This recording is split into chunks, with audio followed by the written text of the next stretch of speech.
একমাত্র রাজনৈতিক দল যাদের পক্ষ থেকে আজ থেকে 2 বছর আগে জাতির মুক্তি সনদ হিসাবে সংস্কার কর্মসূচি দেওয়া হয়েছিল। আজকে এই সরকারও সংস্কারের কথা বলছে। জুলাই আগস্ট বিপ্লবের ছোট্ট বন্ধুরা, শিক্ষার্থীরা, তারাও সংস্কারের কথা বলছেন।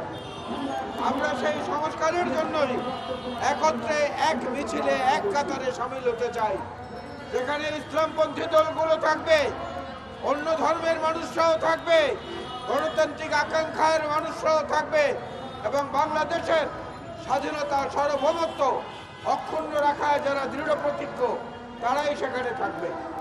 এখানে বিভাজন করার কোনো সুযোগ নেই। আগে নির্বাচন না আগে সংস্কার, এই কথা যারা বলেন তাদেরকে বলবো, সংস্কার হচ্ছে একটা অন্তহীন প্রক্রিয়া। যতদিন পৃথিবী থাকবে, দেশ থাকবে, ততদিন সংস্কার চালানো যাবে। বাংলাদেশের মানুষের যে প্রাণের আকাঙ্ক্ষা ভোট কেন্দ্রে গিয়ে একটি ভোট দেয়া, সেটা পূরণ করতে আপত্তি কোথায়?